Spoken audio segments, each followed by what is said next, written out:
There's a stem wall out there. And believe it or not, this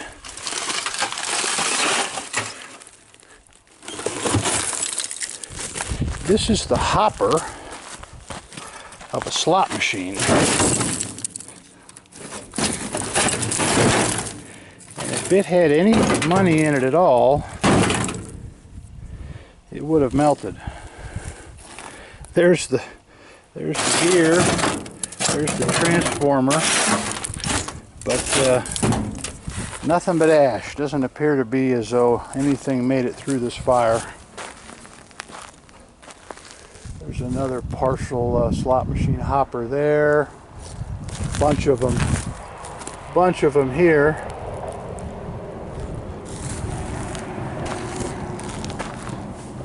There's a power supply or something. Could have been a slot machine.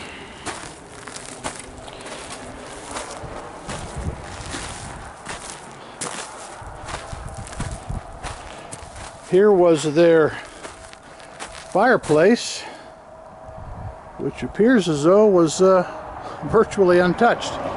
The fireplace did survive.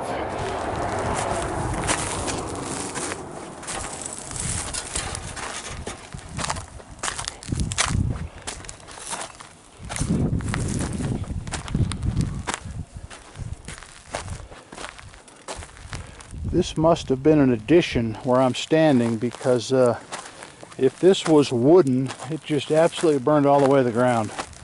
Looks like it may have been an office of some kind. Nothing left in those file cabinets that would even be recognizable. This little room that may have been an addition has several slot machines in it. And as you can see, there's not a lot left. And we don't really know if this was in fact a storage room or if these guys were actually set up and this is where people could play them. But as you can see, slot machine door here in front of me, and a cabinet laying on the ground, a couple more cabinets. There was a 5-reeler, which is kind of uncommon, back there on the ground, laying on the back, and we couldn't tell what brand it was. Here's some cabinets in the back I want to be sure we get a little view of.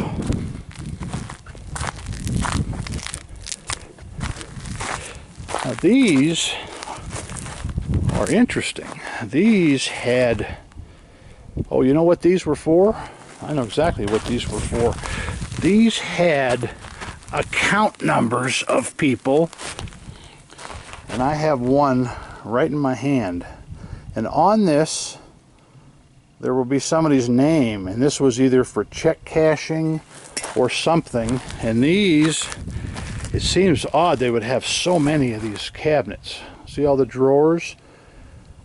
So when somebody came up and got a marker or cashed a check, they would scan that like the old credit cards. And that's how they got the information of the customer. Now here is what looks like ledgers of some kind.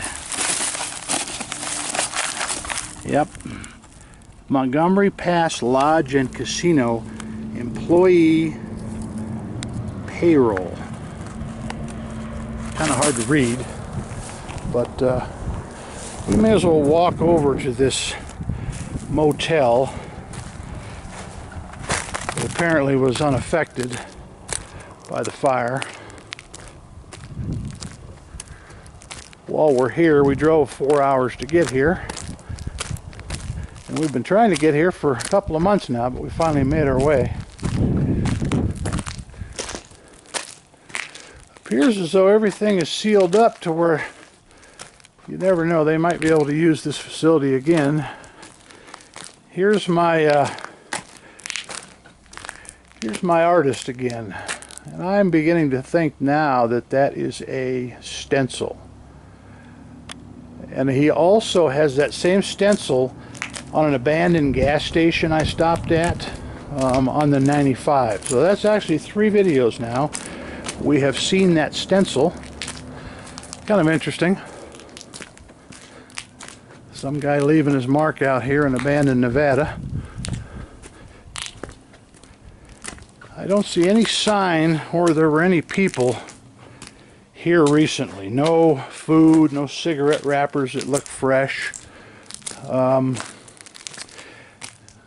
of odd that these stairs would be caving in like this, but then again, I think they're wooden. I'm looking at the nails. Yeah, they are wooden. They are not going to last as long as some of the concrete stairs. So anyways, I'm not even going to attempt to go up there. But that's the second floor. And the size of these weeds, if in fact this did burn in 2010, which is what I read in the paper, these tumbleweeds have really taken over the asphalt here. It looks like they've tried to preserve part of this building as somebody maybe drove into that upright.